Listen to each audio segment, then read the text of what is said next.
Alright, so once again, you are dead starting down south here. Yeah, and their opponents, IF, will be starting up north. And once again, Onion Head this time around featured on the roster. You are dead, and yeah, sticking out with a Chinese WZ-132 Lite. Yeah, and actually in the round of 30, or in the round of 16, no, actually, no, excuse me, the semifinals, or the quarterfinals, he actually only played on one of the maps. On yeah, Onion Head was actually featured quite heavily during the first and second weeks, actually. During the round 32 and round of 16. We hadn't seen him in the quarterfinals that much, but now he's back on the menu. And yes, Onion Head usually favoring those light tanks. I remember that as well. He's just you know, the one player harassing the opponents with lighter choices. Mostly like WZ-132 or sometimes MX-13. On the other side, it's like 5 heavy strong out there, like 3 French MX-50s and yes, those KV-5s box tanks, as I like to call those. Definitely. And the IF team kind of posting up in the northern area of their base. They are not moving out, you know, at all. Actually, they're just pretty much. I think they're kind of expecting UR to push, quite possibly, because usually what we tend to see is the team that starts in the south. They either like to push up the city or the railway. So I think that's possibly what IF is waiting for. However, I mean, you are dead right now. It's just, you know what, like on Ensk, every single time, although we've seen a whoever starts in the northern side, if they stay within cover of the northern edge of the city, defending their starting position, the KV-5 hasn't slotted. They usually win. But right now, what surprises me is that IEF is on the railroads. Yeah. So they're opening themselves up to enemy fire. Both teams are pretty much on the railway. Yeah, exactly. So it's pretty much a face-off here. Oh, and Shultru taking a lot of damage here. He took about 40% health, I would have to say. And he's actually, I don't think they're pushing up. Yeah, they're just kind of sitting back. They don't want to take too much damage, because if whoever decides to push down the railway, they're going to take way too much damage before they actually are at engagement distance.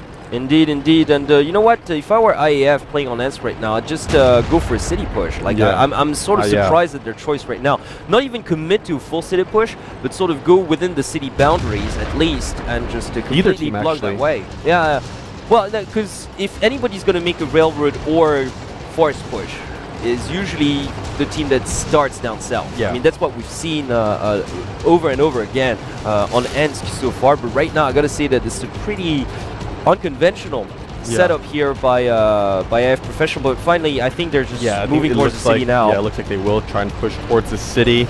And looking at the UR Dead team, actually looks like they are creeping up. Like, they're on the forest to the east right now, so but once again, like, you know, IAF, in terms of statistics here on this map, all IAF has to do is just sort of station themselves, kind of regroup, not completely regroup, but not too spread out either, within the city borders.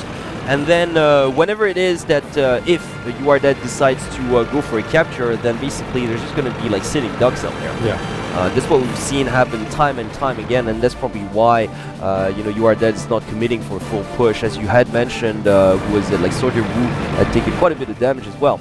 Yeah, but actually the UR Dead team, I feel like they want to push up that railway, and actually they're sending their 2 AMX-50s up there to try and, because they actually already sent their 2 T1s, so they know that there's no forces on the IF team towards that on the eastern side of the railway. So actually they're sending up their 2 AMX-50s up there right now.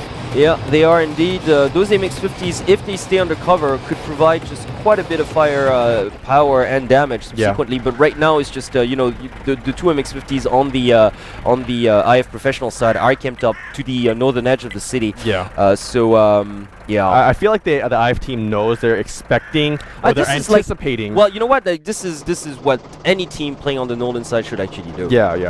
Pretty much fully blocking the city, and really just in case like their opponents actually go for base capture, then they have all the luxury of time and just numbers as well to creep out of the city, stay on the cover, and just prevent the capture anyway. So and actually that T1's probably gonna get taken out. A lot of the UR Dead members now moving up towards the IF base. So IF, they don't know this is happening here, so they are sending one of their T1s towards that eastern edge. So they're gonna actually spot. Yeah, he's probably gonna be. He's probably gonna go down, but it's not gonna matter. He hasn't spotted, and they do see the 2 AMX. Oh, it's a miss. It's a miss, and he gets taken down. So yes, first blood drawn. That's gonna provide valuable information to the UR or the IF team now. Well, if it's not through the city, it's got to be on the forest. Anyways. I mean, it's just, those are your two options. If you do a railroad push, would be suicide. Yeah, it would be suicide. side. It's just a direct, you know, line of fire pretty much. So right now it's just yeah. I mean,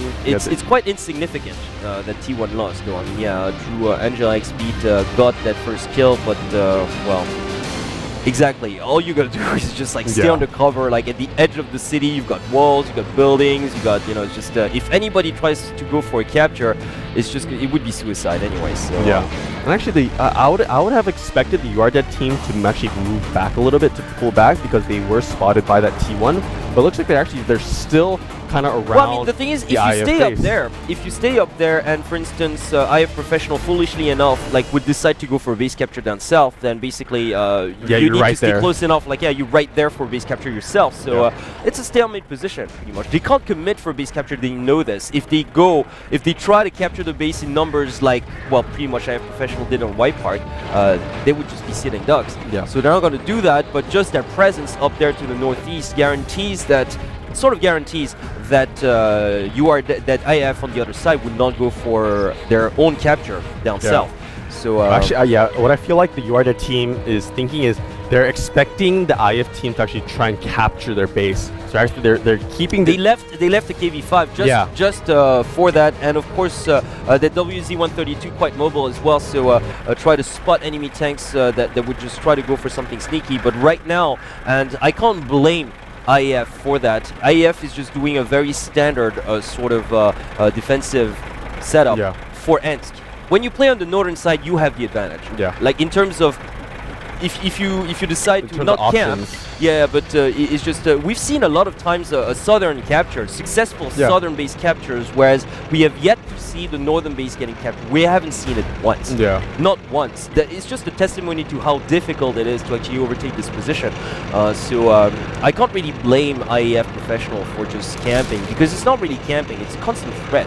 It is, because I mean both teams are kind of expecting the other team to capture the base. That's why neither team's really moving right now. Exactly. The IF team, they're expecting the You Are Dead team to try and capture the base. That's why their position in that way is so that when the You Are Dead team, if they do decide to push up in the base, they're right there ready to defend that. And they would successfully defend that. So yeah, right now if You Are Dead decides to go for base capture, nothing short of a miracle would be needed.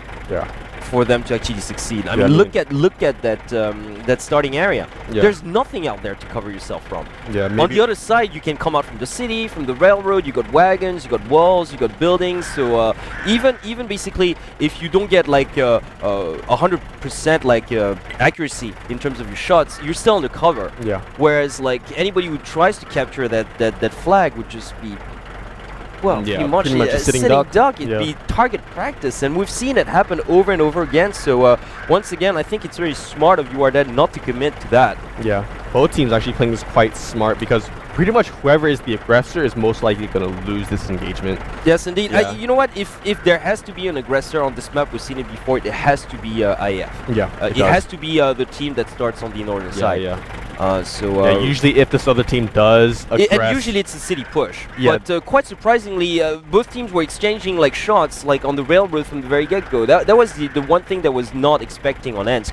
But right now we have reverted to something that's quite standard on this map. Now it looks like we're gonna have to replay this. To be honest with you, we're only like 2 minutes down. Like, exactly. So we're gonna have to replay this, and something tells me that IF is gonna be probably opting for a city push next time around, because I mean they're the ones who have to make play here on this map. Yeah. But the IF actually throwing down a couple of pings towards the lower city area. They're actually sending. Well, they're finally like committing a T1, which they should have done. They don't really want to sacrifice their T1s either. I mean, one of them's already down. But let's not forget, you know, You Are Dead decided to play with the WZ-132. I mean, Onion Head's playing with a very, very mobile, very fast, and quite powerful tank. So. You know, just basically sending those T1s to slaughter is not really an option either. So once again, both teams playing fairly safe. Yeah, and You Are Dead actually pulling back their forces. Well, exactly, towards the base, because right now they're like, okay, we don't have time for capture anyway, so we might as well just start camping at our own starting area as well. So we're gonna have to replay this, folks. Yeah, it looks like most likely we will replay this set. Yeah, neither team, it looks like they are gonna move out. And there's pretty much, honestly, there's no time really to even have a... Well, there's, only 40 seconds left. What are you going to do? Are you going to risk losing a tier 8 at this point? Of course not. Yeah. I mean, of course not. Let's rather replay it. And actually, here we have Tankaraka here, trying to capture the base, but it looks like he will just get one-shotted by Blackhawk, actually moving out. Yeah, Blackhawk and his KV5, if not Onion Head, who's probably like rolling towards him as we speak. Actually, I feel like if IF actually did this earlier, because what I think what they're trying to do right now is they're trying to bait the You Are Dead team to think that the IF you know what, team they're not even defending this because they know there's not enough time, so they're not even going to bother going after that T1. Yeah.